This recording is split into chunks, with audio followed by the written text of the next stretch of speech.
Could a functional medicine approach be helpful for you? Well, let's first talk about who functional medicine is not for, who should not try a functional medicine approach.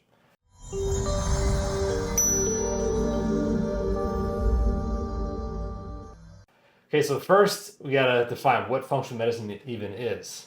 And so functional medicine is similar to the terms integrative or holistic or naturopathic, if you've heard those terms as well.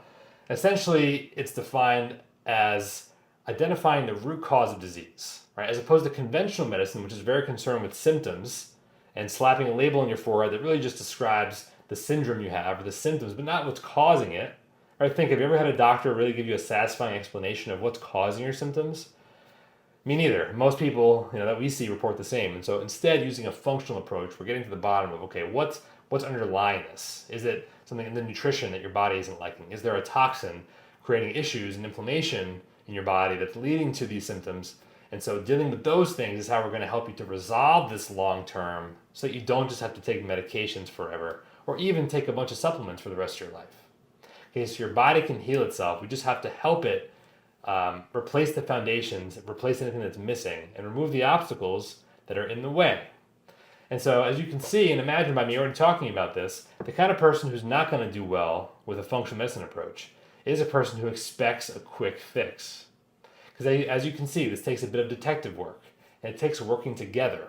When we work with clients, we're working together, co-laboring on the same level. We're not the doctor up here and the patient down here, talking down to them, because we're not miracle workers. We can't make your body heal itself. We have no magic powers here.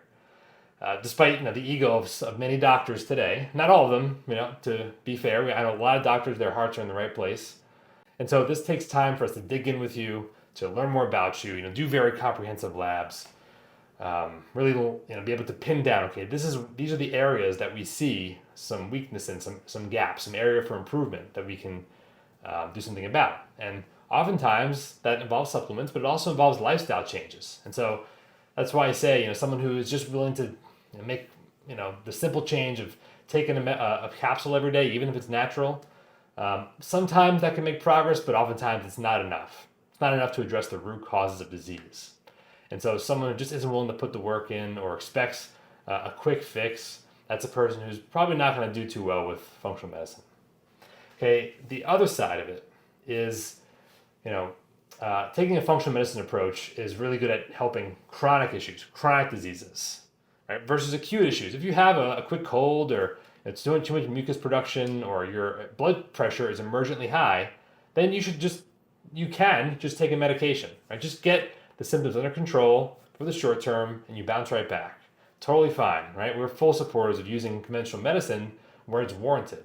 But where it fails is in the long term, managing disease long term, to get you off of the blood pressure medication. Once you're able to get it down out of the emergent range, right? Then what? People just stay on it for life. And if you forget to take the blood pressure medication, the next day what happens? It goes right back up. So clearly we're missing something here. And so that's where functional medicine steps in for a chronic disease picture, to be able to resolve, the roots of disease and resolve it naturally.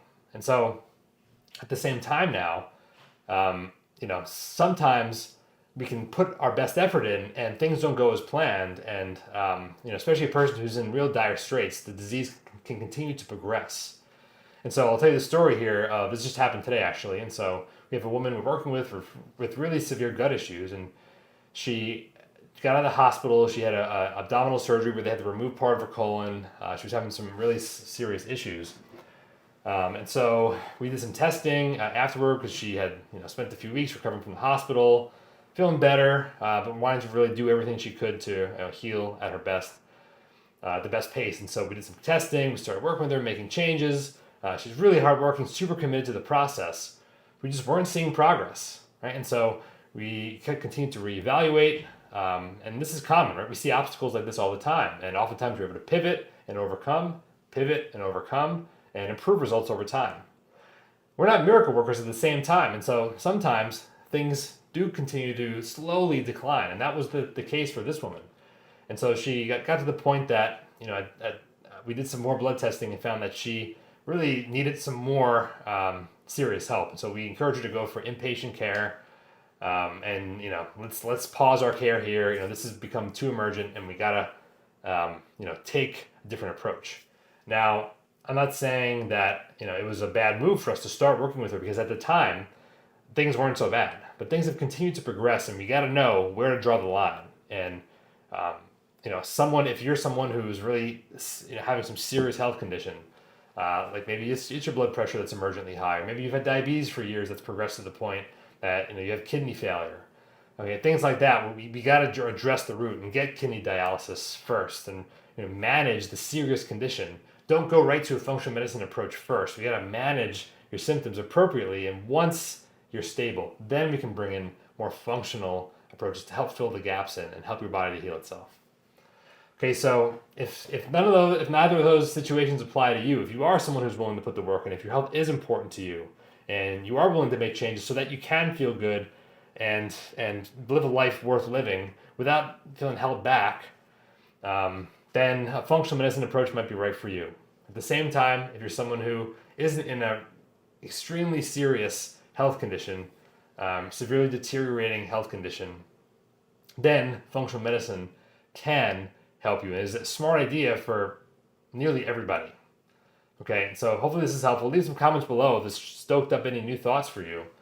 If you have any new ideas now stirring in your mind about what this approach might be able to do. And if you tried it before, let us know what your experience is as well. We'd love to hear it.